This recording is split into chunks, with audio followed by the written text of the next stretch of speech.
Haleluya! Kembali kesenangan mendengar firman Tuhan yang mengajarkan untuk hidup benar, menjadi bahagian umat Allah yang percaya pada hari ini, Minggu 28 September 2025. Para pendengar Renungan Oasis Fajar, mari kita berdoa. Kami menghampiri hadirat-Mu yang kudus, karena kami tahu kuasa-Mu yang ajaib mengajarkan kepada kami tentang hidup dalam kebenaran. Berbicaralah Tuhan. Demi nama Yesus Kristus kami berdoa. Amin. Saudara-saudara, pendengar yang dikasihi Tuhan, pembacaan Alkitab kita terdapat dalam Yohanes 7 ayat 14 hingga 18 dengan judul perikop kesaksian Yesus tentang dirinya. Waktu pesta itu sedang berlangsung, Yesus masuk ke bait Allah lalu mengajar di situ. Maka heranlah orang-orang Yahudi dan berkata, "Bagaimanakah orang ini mempunyai pengetahuan demikian tanpa belajar?" Jawab Yesus kepada mereka, "Ajaranku tidak berasal dari diriku sendiri, tetapi dari Dia yang telah mengutus aku. Barang siapa mau melakukan kehendak-Nya, ia akan tahu tentang ajaranku ini berasal dari Allah. Entah aku berkata-kata dari diriku sendiri. Barang siapa berkata-kata dari dirinya sendiri, ia mencari hormat bagi dirinya sendiri. Tetapi barang siapa mencari hormat bagi Dia yang mengutusnya, ia benar dan tidak ada ketidakbenaran padanya." Saudaraku, judul renungan kita hari ini, kuasa dalam pengajaran Kristus. Ayat 16 sebagai penekanannya.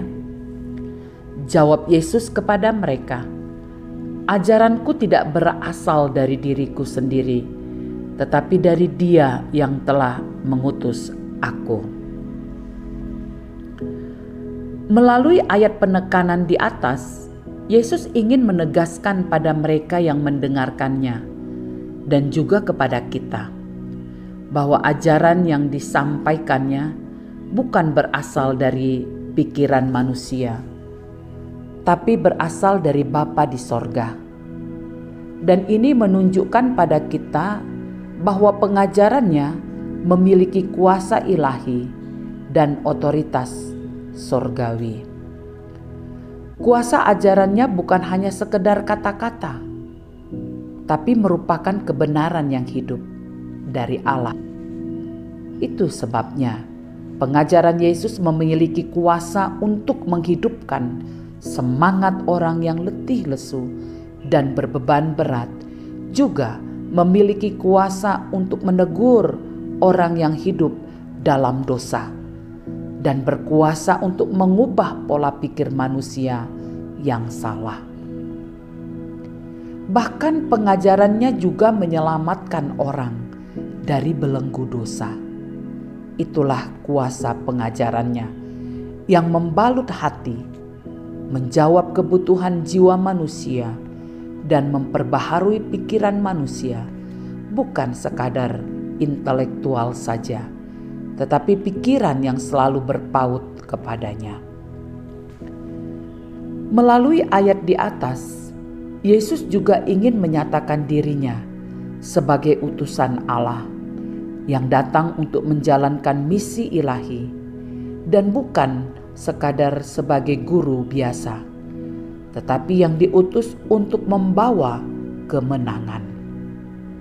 Karena itulah, siapapun yang menerima ajarannya sama dengan menerima Allah Bapa yang Maha Kuasa. Kuasa dalam pengajaran Yesus berasal dari sumber tertinggi, yaitu Allah. Dia mengajar bukan untuk kepentingannya sendiri, tapi untuk menyampaikan kehendak Allah yang ingin menyelamatkan manusia.